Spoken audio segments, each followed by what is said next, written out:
you're saying you've got sort of like your emotions, passions and desires which make your soul up, and then you say you've got your mind which is part of the spiritual body and it's not what your soul is. Mm-hmm. But in that sort of situation where you've been, you haven't had a perfect childhood, you haven't had a perfect life, you've got all these things Yep. impacting on everything. Yep.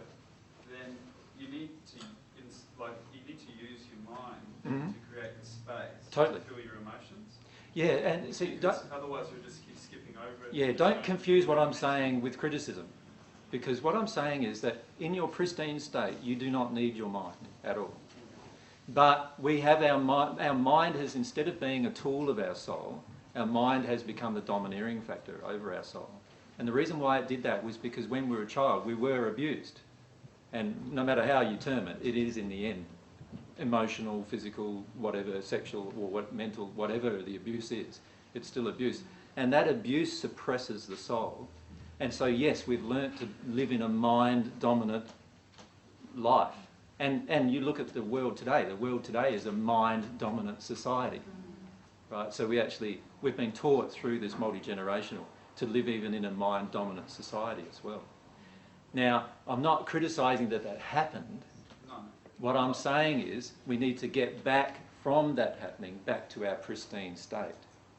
But we also have to use our mind to do that as well, don't we, in a way? We have to kind of I feel now, no. Now it's very rare for me to have to use my mind now.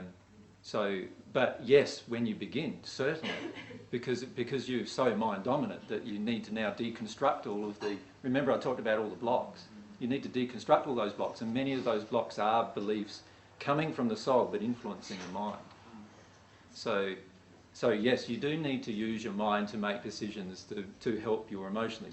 But swap it around. Instead of being mind dominant, become emotion dominant and use your mind as a tool to access the emotion. Yeah?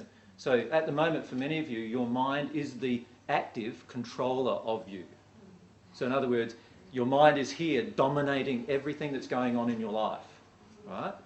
What I'm suggesting is you're going to need to turn that on its end, and you're going to have the emotions dominating everything in your life, and your mind helping these emotions to be exposed and lived and experienced. That's what's going to need to occur.